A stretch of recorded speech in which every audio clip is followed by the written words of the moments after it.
অভিনেত্রী দীপিকা কি আদৌ প্রেগন্যান্ট? এ নিয়ে যেন নানা জনের নানা প্রশ্ন। এবার যারা তার বেবি বাম্প নিয়ে প্রশ্ন তুলেছেন তাদের যেন একেবারে চুপ করিয়ে দিয়েছেন বেশ কিছু ছবি দিয়ে। There is a new version of the trailer Nagi has sit and right now cut and sent to us that we are going to get to watch. আগামী সেপ্টেম্বরে ভূমিষ্ঠ হতে চলেছে রণবীর ও দীপিকার প্রথম সন্তান। সমাজ মাধ্যমে গেল মার্চেই এই কথা ঘোষণা দেন দীপিকার স্বামী রণবীর সিং। কিন্তু তারপর থেকেই এই নিয়ে যেন নানা জল্পনা কল্পনা।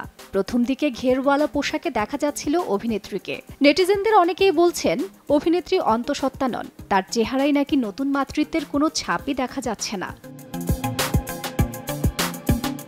একদিকে অভিনেত্রীর নতুন ছবি মুক্তির অপেক্ষা, অন্যদিকে নেটিজেনদের কৌতূহল। সবকিছুকে বৃদ্ধাঙ্গুলি দেখিয়ে এবার কল্কি 2898 এডি ছবির একটি অনুষ্ঠানের জবাব দিলেন অভিনেত্রী। কালো শরীর চাপা পোশাকে হাজির হন দীপিকা, যেখানে তার বেবি বাম ছিল একেবারে স্পষ্ট। সঙ্গে ছিলেন প্রভাস, অমিতাভ বচ্চন, কমল হাসান ও রানা। যদিও এদিন অনুষ্ঠানের মধ্যমণি ছিলেন দীপিকাই, গোটা টিমের খেয়াল যেন হবু মায়ের জন্যে। নগদের কাছে সব গ্রাহকই প্রিয়, তাই তো সারা দেশে ক্যাশ আউট চার্জ সবচেয়ে কম। এদিকে এ অবস্থায় চলাফেরায় কিছুটা অসুবিধা বোধ করতেও দেখা যায় অভিনেত্রীকে।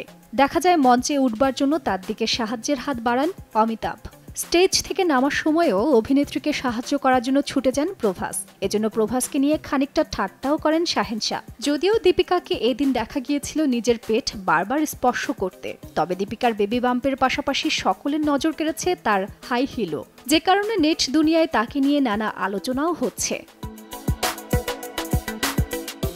এছাড়া অনুষ্ঠানে অন্তঃসত্ত্বা দীপিকাকে নিয়ে মজা করতে দেখা যায় রানাকে। তিনি বলেন, অন্তঃসত্ত্বা সুমতির চরিত্রে অভিনয় করার পরে আজই স্ফীতদর নিয়ে হাজির দীপিকা। তবে ছেড়ে দেওয়ার পাত্রী নন দীপিকাও। তিনি জানান, সিনেমাটি 3 বছর ধরে চলছিল, তবে মনে হয়েছিল আরও 9 মাস কেন নয়। যদিও দীপিকা নিজের চেহারার জন্য দায়ী করেছেন প্রভাসকে। এর মূল কারণ প্রভাসের আতিথেয়তা। তিনি শুটিং চলাকালীন খাওয়া দাওয়ার এমন এলাহি আয়োজন করতেন, যার কারণে অভিনেত্রীর চেহারার এই অবস্থা। দীপিকা জানান, প্রভাস আমাকে এত খাবার খাইয়েছিল, তার জন্যই আমার এই হাল। অবস্থা এমন জায়গায় পৌঁছেছিল যে কেবল বাড়ি থেকে নয়, ক্যাটারিং থেকেও খাবার আসা শুরু হয়। আসলে ও মন থেকে মানুষকে খাওয়াতে ভালোবাসে।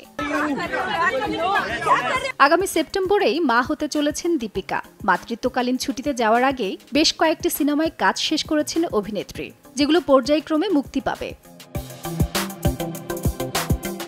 তাজরিন রিকা, সময় সংবাদ, ঢাকা।